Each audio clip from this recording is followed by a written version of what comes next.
पंडित जी दूध क्यों बहा रहे हैं, किसी प्यासे को पिला दें।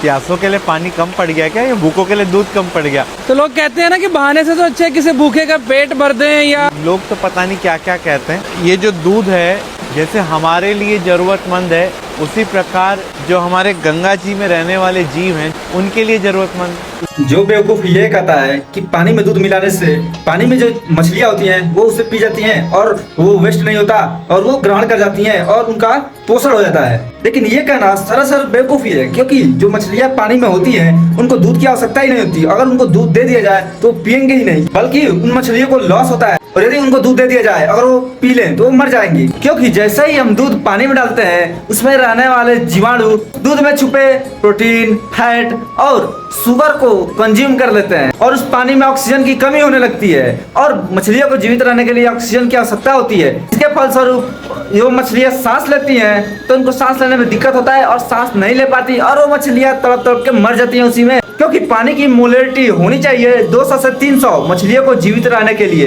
लेकिन जब 1 लाख हो जाएगा तो उतना मछलियां बर्दाश्त नहीं कर पाती हैं, सांस लेने में उनको दिक्कत होती है और वो मर जाती हैं। तो ये कहना बेवकूफ़ी होगा कि जल में दूध चढ़ाने से उसमें रहने वाली मछलियां उसे पी जाती हैं, बल्कि ऐसा नहीं होता है। लेकिन यदि हम उसी दूध में बिस्कुट चिवड़ा डाल दें तो मछलियां उसे खा जाती हैं, उनका पोषण हो जाता है, लेकिन दूध डालने से ऐसा कुछ नहीं होता। लेकिन ये हो सकता है कि आस्था के लिए ऐसा करते हो लोग, लेकिन ये करना गलत है, बल्कि उसके जगह पर हम शिवलिंग पर दूध चढ़ा सकते हैं, क्योंकि शिवलिंग पर दूध चढ़ाने से किसी भी जीव को नुकसान नहीं होता है। उस दूध से शिवलिंग पर किसी भी प्रकार का साइड इफेक्ट नहीं होता है और उसमें किसी भी जीव की हानि नहीं होती है, कोई भी जीव उसमें मरता नहीं है और प्रदूषण भी नहीं होता है, बल्कि वो शिवलिंग और दृढ़, कठोर, मजबूत हो जाता है और उसमें दरारें नहीं पड़ती हैं। इसीलिए शिवलिंग पर दूध भी चढ़ाया जाता है। तो ये तो उचित है, लेकिन जल में दूध डालना और उसको वेस्ट करना ये उचित नहीं है।